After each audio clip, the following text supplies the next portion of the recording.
Sebuah seminar rezeki sudah ditaker gak bakal ketukar. Kita berikan tepuk tangan untuk pembicara kita pada pagi hari ini kepada Bapak Adi Warman. Kami silakan untuk bisa bergabung ke atas panggung.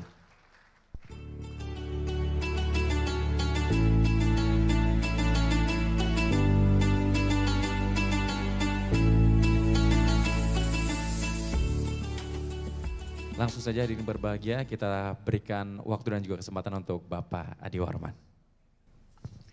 Baik Bapak Ibu sekalian, bismillahirrahmanirrahim. Assalamualaikum warahmatullahi wabarakatuh.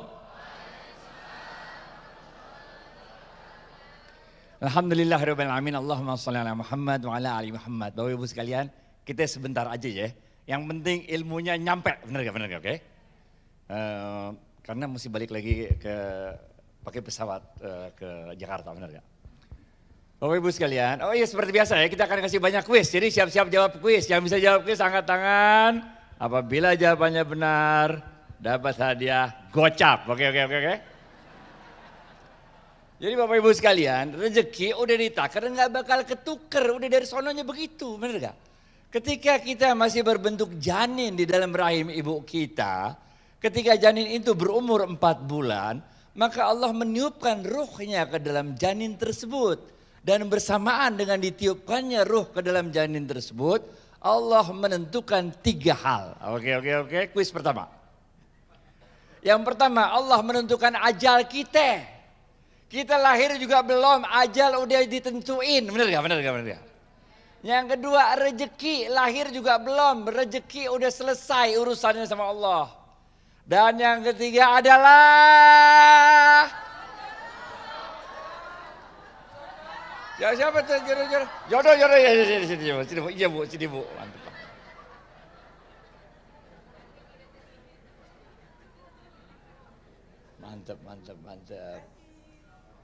Kita lahir juga belum, 3 hal udah selesai bu, 3 hal udah selesai pak.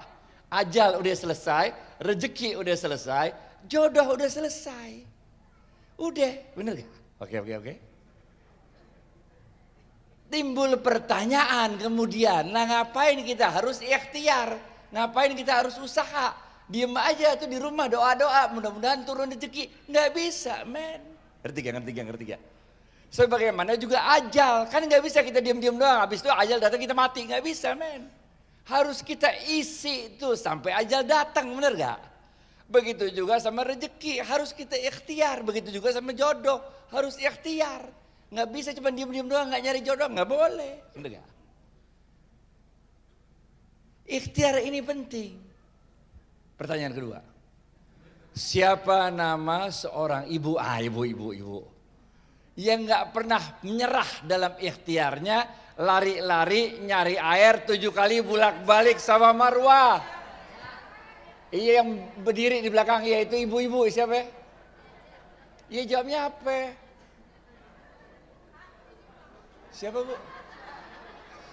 Sini. Siapa namanya? Sini ajar.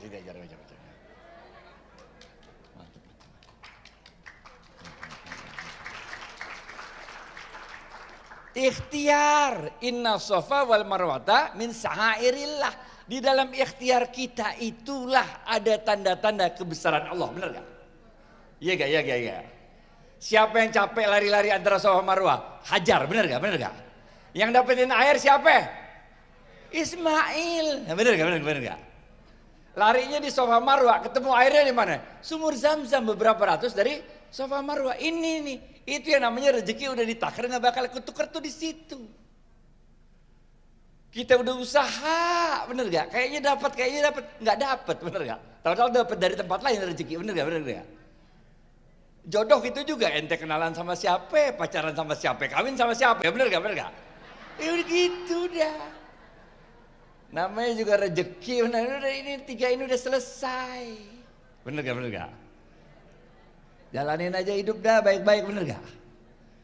Sehingga nih 5 hal nih urusan rezeki nih, baik-baik nih catat 5 hal nih. Rezeki itu bukan tergantung berapa rakaat kita sholatnya men. Bukan berapa kali kita hataman Quran, nggak ada urusan men. 5 hal nih, 5 hal. Yang pertama, oke? Yang menentukan rezeki kita itu, walaupun udah ditakdir nggak bakal ketuker, tapi kita harus ikhtiar. Karena ikhtiar itu punya 3 fungsi. Oke. Yang 5 antar dulu lah. Ini dulu ada 3 fungsi, oke. Karena ikhtiar itu punya 3 fungsi. Fungsi pertama ikhtiar itu adalah menggugurkan dosa-dosa. Benar gak? Itu fungsi ikhtiar itu bukan supaya kita tambah kaya, bukan. Tapi fungsi ikhtiar pertama itu gugurin dosa-dosa. Rasulullah SAW bersabda, ada dosa yang bisa gugur karena sholat kita, ada dosa yang bisa gugur karena sedekah kita, ada dosa yang bisa gugur karena haji kita. Tapi ada dosa yang hanya bisa gugur karena keletihan kita, kecapean kita, kegetiran kita dalam ikhtiar mencari rezeki ini, men. Jadi biar kata ente orang kaya raya, tetap harus ikhtiar. Allah senang sama kita ikhtiar. Ikhtiar campur doa ya. Karena Siti Hajar juga waktu ikhtiar juga pakai doa-doa terus kan, Safa Marwah, bener kan? Ini kunci yang pertama nih. Fungsi dari ikhtiar itu adalah gugurin dosa-dosa. Fungsi ikhtiar yang kedua, oke? Fungsi ikhtiar yang kedua itu ngundang berkahnya Allah. Kita ikhtiar itu bukan supaya kaya, bukan, men. Tapi karena supaya dosa-dosa kita gugur plus ngundang berkahnya Allah. Itu sebabnya kita diajarkan sebuah doa oleh Rasulullah SAW. Ini terkenal di Indonesia doanya nih, oke. Tapi di Indonesia salah kaprah, ini jadi doa mau makan. Yang bunyinya adalah Allahumma barik lana fima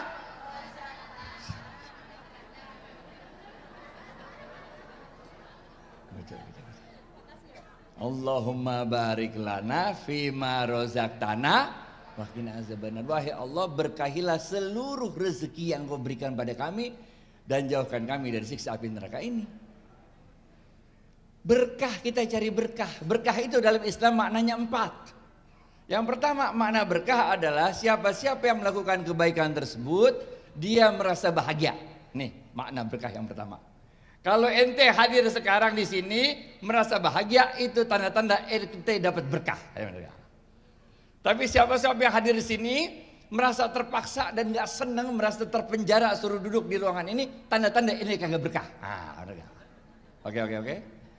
Ciri berkah yang kedua, bukan aja kita yang bahagia, tapi orang-orang sekitar kita juga bahagia. Nih ciri berkah yang kedua. Ciri berkah yang ketiga, bukan aja kita bahagia, tapi kita juga merasa mendapat manfaat dari perbuatan baik yang kita lakukan. Oke. Yang keempat makna berkah, bukan aja kita yang mendapat manfaat dari perbuatan baik yang kita lakukan, tapi orang-orang sekitar kita juga merasakan manfaat dari apa yang kita lakukan. Oke. Kita bahagia, orang lain bahagia. Kita manfaat, orang lain manfaat. Itu sebabnya Rasulullah SAW bersabda, khairun nas anfa'uhum.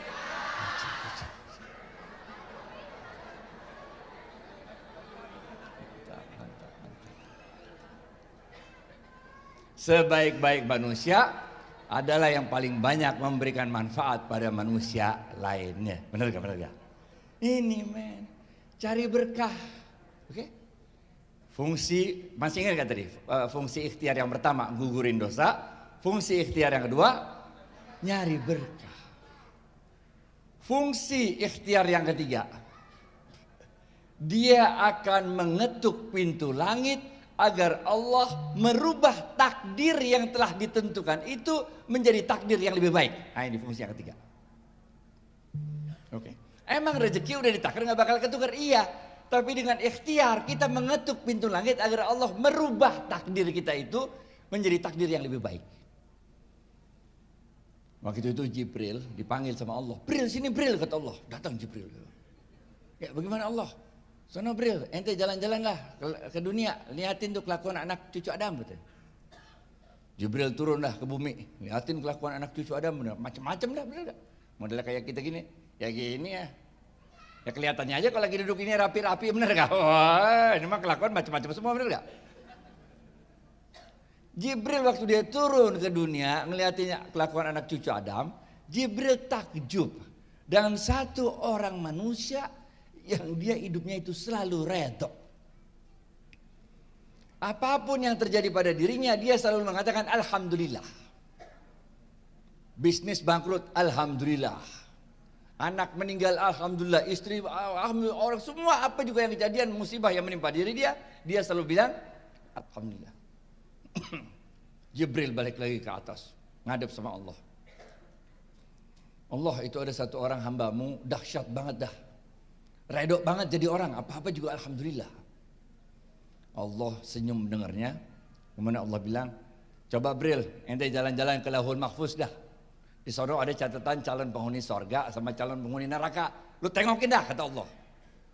Jibril jalan ke Lauhul Mahfuz. Dibuka sama Jibril catatan calon penghuni sorga. Dicari nama tuh orang, kagak ada. Jibril kaget, loh kok bisa orang ini nggak ada di dalam daftar calon penghuni sorga. Jibril buka di daftar calon penghuni neraka. Jibril cari, ada nama tuh orang. Jibril kaget, masa orang udah kayak begitu redonya hidupnya menjadi calon penghuni neraka. Jibril ngadep lagi sama Allah, wahai Allah, izinkan aku untuk turun lagi ke bumi. Mau ngapain, kata Allah? Aku ingin memberitahu orang ini agar dia berdoa padamu meminta husnul khotimah. Ini penting, men. Makanya kita kalau di Indonesia tuh, ya Allah biha, ya Allah biha, ya Allah bihusnil khotimah. Benar gak? Benar gak? Husnul khotimah penting, men. Ente bisa jadi orang baik seumur-umur, begitu mau mati jadi murtad bagaimana? Na'udzubillah min dzalik, benar gak? Maka Allah mengatakan pada Jibril, oke Jibril, turunlah Jibril. Turun lagi Jibril, ditemuin orang itu. Ente doalah ke Allah, kata Jibril itu. Doa apa, kata orangnya? Doa minta husnul khotimah, katanya. Kenapa, kata orang itu kan? Jibril mengatakan, aku melihat namamu menjadi calon penghuni neraka. Minta sama Allah husnul khotimah, kata Jibril kepada orang tersebut. Apa jawaban orang tersebut? Orang tersebut mengatakan, alhamdulillah, Allah selalu memberikan yang terbaik untuk diriku. Dan kalau menurut Allah neraka adalah tempat terbaik untuk diriku, alhamdulillah. Gelo gak? Gelo gak? Gelo gak? Gelo gak? Neraka dia bilang alhamdulillah. Jibril pening dah. Jibril balik lagi ngadep Allah. Benar gak? Allah, waduh, itu hambamu itu gelo banget dah. Benar gak? Allah tersenyum mendengar laporan Jibril. Allah mengatakan, coba Jibril, ente jalan-jalan lagi ke Lauhul Mahfuz dah. Tengokin lagi dah. Jibril pergi lagi ke Lauhul Mahfuz, dibuka sama Jibril di daftar penghuni calon penghuni neraka, dilihat namanya udah kagak ada. Jibril buka di daftar calon penghuni sorga, namanya ada di situ. Nah, benar gak? Kemudian Allah berkata pada Jibril, tidak ada satupun dari makhlukku yang berhak dan layak mempertanyakan perbuatanku. Nah, ini. Habis ya? Hah? Duit masih banyak nih. Benar. Ini men, husnul khotimah. Jadi ikhtiar kita itu 3 fungsinya. Yang pertama gugurin dosa-dosa. Yang kedua undang keberkahan Allah. Yang ketiga kita ngetuk pintu langit agar Allah merubah takdir yang telah ditentukan Allah untuk diri kita menjadi takdir yang lebih baik. Paham gak? Paham gak? Oke. Jadi Bapak Ibu sekalian, di dalam ilmu tasawuf, ini tasawuf dikit. Dalam ilmu tasawuf disebutkan rezeki yang paling rendah itu adalah harta. Ini men, harta paling rendah. Kenapa paling rendah? Karena Rasulullah SAW bersabda, hartamu itu belum menjadi rezekimu kecuali engkau lakukan 3 hal. Yang pertama, engkau ambil hartamu itu, engkau belikan makanan, engkau makan makanannya, masuk ke dalam perut, keluar dari kotoran, baru namanya rezeki. Ngerti gak? Pernah gak nih adik-adik ini waktu SD ini, bener gak? Ente beli es krim tuh, udah mau dijilat tuh, udah mau digini tuh, tahu-tahu senggol orang jatuh, bener gak?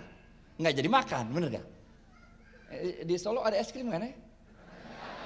Bakso dah, kalau Solo bakso, ini mau makan bakso, bener gak?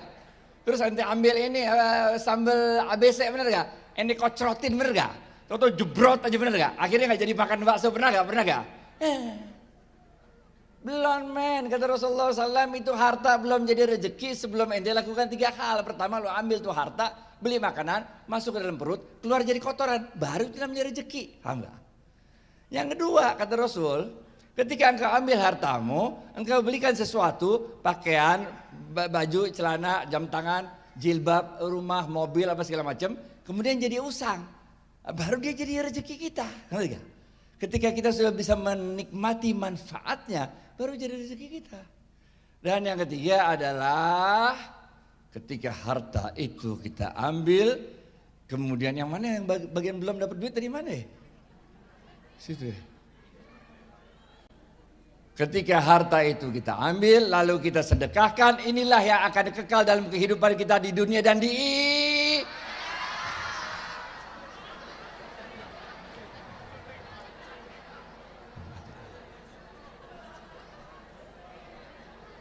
Oke. Ini men. Paham ya. Jadi rezeki yang paling rendah itu adalah harta. Rezeki yang paling tinggi itu adalah kesehatan. Kita bisa bayar dokter, bisa beli obat, bisa beli vitamin, tapi kita nggak pernah bisa beli kesehatan, bener gak? Waktu COVID coba dah. Saya 4 kali vaksin COVID, 2 kali kena, bener gak? Emang udah schedule-nya aja kena, bener gak? Ngapain? Duit banyak juga nggak bisa ngapa-ngapain, isolasi, bener gak? Sebel pokoknya, bener gak? Tapi ya begitu. Rezeki yang paling utama adalah anak yang solehah, bener gak? Enak men punya anak solehah. Kalau kita mati aja, paling sahabat, teman, tetangga, paling doain kita 7 hari, bener gak? Habis itu dia kagak doain lagi, bener gak? Kalau anak kan dia doain terus, Robik Firly, wali daya, bener gak? Dan yang keempat, rezeki yang paling patut kita syukuri adalah husnul khotimah.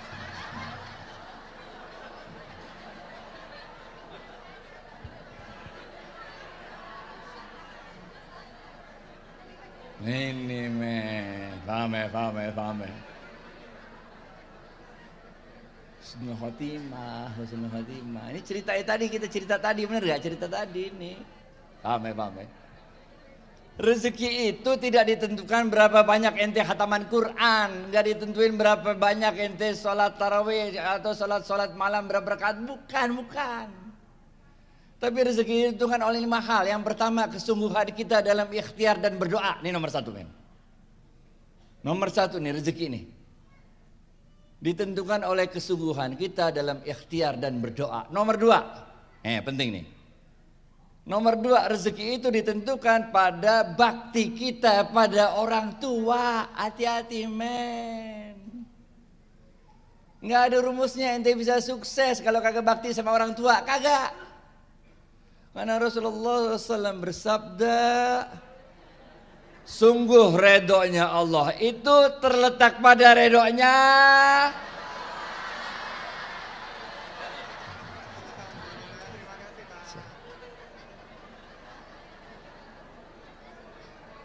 kalau Allah udah redo sama kita, selesai urusan, bener gak? Udah. Cari redonya orang tua dah, birrul walidain, bener gak? Oke. Biar kata orang tua ente brengsek, biar kata orang tua ente kagak pakai jilbab, kagak sholat, kagak naik haji, biar kata orang tua ente pokoknya brengsek dah. Tetap bakti sama orang tua, paham gak? Jangankan begitu, dia kafir aja kita tetap bakti men. Kalau sama orang tua, bener gak? Bakti sama orang tua. Karena orang tua itu sayangnya sama kita gak karu-karuan men. Udah ente jangan cerita deh, jangan orang tua gak sayang saya dibuang. Enggak, bohong. Kalau benar orang tua gak sayang sama kita gak jadi lahir. Ente udah diaborsi, tahu gak? Paham gak? Udah. Nomor 2 nih, bakti sama orang tua. Oke. Nomor 3. Nih, biar rezeki ente barokah nih, nomor 3 ya. Banyakin bersyukur. Karena Allah berfirman dalam Al-Quran, mana yang belum dapat duit, bagian mana yang belum dapat duit. Sono ya. La in syakartum la azidan.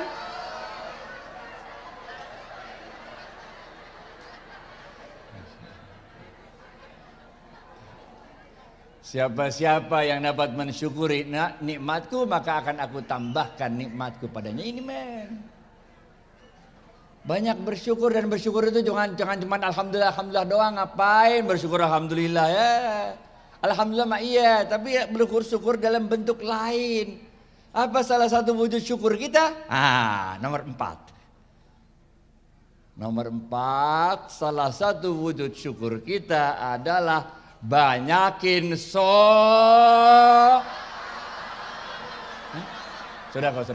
Sini. Lu udah. Qul huwallahu ahad.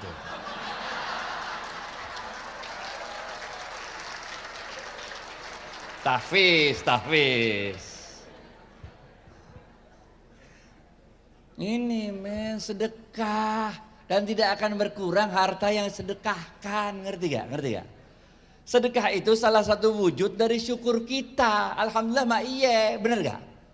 Tapi mesti lebih dari sekedar alhamdulillah, sodakoh men, bener gak? Dalam sebuah diskusi Allah berfirman, amalan yang paling cepat langsung sampai padaku, kata Allah, adalah ketika kalian memasukkan rasa bahagia ke dalam hati orang lain. Ini men. Sedekah bukan pakai duit doang, bukan. Senyum aja sedekah men. Intinya itu bukan kita keluarin duit ngasih orang sedekah, tapi intinya adalah amalan yang paling cepat sampai langsung padaku, kata Allah, adalah ketika kalian memasukkan rasa bahagia ke dalam hati orang lain. Itu men. Dalam hadis lain Rasulullah SAW mengatakan, hadis qudsi juga, Allah mengatakan, sungguh sedekahmu itu telah sampai ke tanganku, kata Allah, sebelum sampai ke tangan orang yang menerimanya. Gelo gak? Kita ngeluarin mau sedekah nih, belum nyampe ke tangan orang, ya udah nyampe ke tangan Allah. Gelo gak? Gelo. Nih nomor 4 nih. Oke. Sedekah. Paham ya? Masih ingat gak? Pertama, kesungguhan kita dalam ikhtiar dan doa. Yang kedua, bakti orang tua. Yang ketiga, syukur. Yang keempat, sedekah. Yang kelima, men, Rasulullah SAW bersabda, emang mana lagi yang belum nih?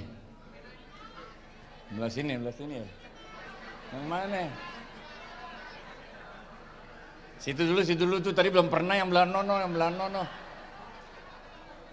Rasulullah SAW bersabda, sungguh silaturahim itu dapat memperpanjang umur dan menambah.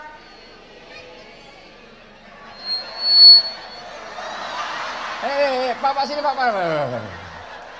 Qul huwallahu ahad, Allahu samad.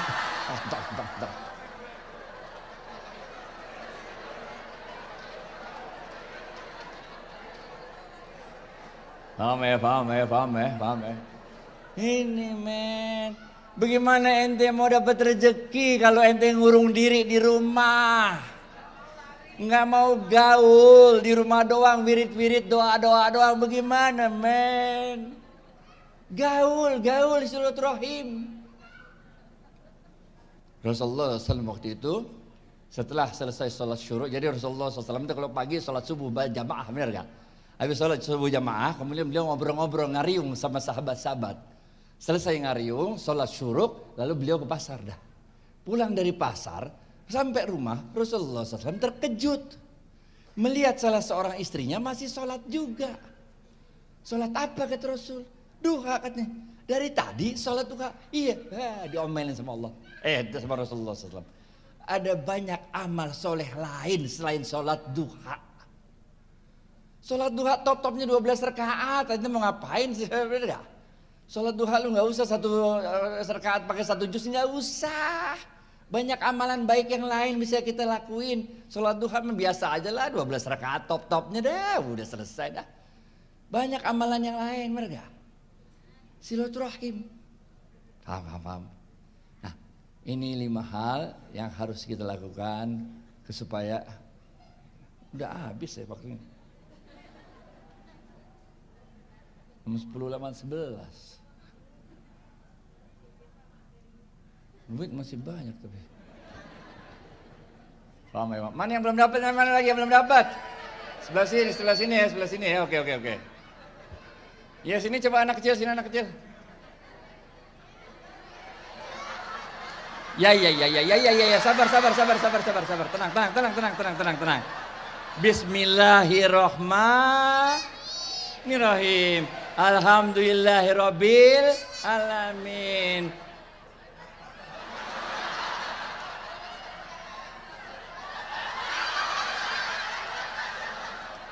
Qul huwallahu ahad, Allahu samad, lam yalid walam yulad walam yakul lahu kufuwan ahad. Rabbana atina fid dunya hasanah. Gelo. Baik Bapak Ibu sekalian, saya masih mau panjang lagi sebetulnya sih. Cuman waktunya udah habis. Udah jam 10 lewat 15. Mesti balik lagi ke Jakarta, ntar malam ada kawinan di Jakarta. Jadi Mas saya mah kalau saya tahu nih ini teman, ini sahabat saya ini dari zaman dulu kala ini Pak Eri Sudewo. Saya di Bang Muamalat, beliau di Republika zaman dulu kala. Tapi beliau nggak ngasih tahu kalau beliau ada di sini sejak hari Kamis. Saya ini cilaka. Coba ngasih tahu, gue dari kemarin di sini bener gak? Saya mikir di Solo ngapain sendirian, bener gak? Jalan sama panitia kan paling ya namanya panitia, bener gak? Kalau ada ini kan ada sahabat, kita bisa ngomong ngalor ngidul. Tadi aja gitu loh ngomong ngalor ngidul kemana-mana, bener gak? Muka beliau ini sekarang jadi tambah muda ini, aduh. Pengen tahu rahasia aja jadi. Baik Bapak Ibu sekalian, mohon maaf lahir batin, udah. Baik, terima kasih banyak. Mohon maaf lahir batin. Wassalamualaikum warahmatullahi wabarakatuh. Waalaikumsalam warahmatullahi wabarakatuh. Aduh, luar biasa sekali ya.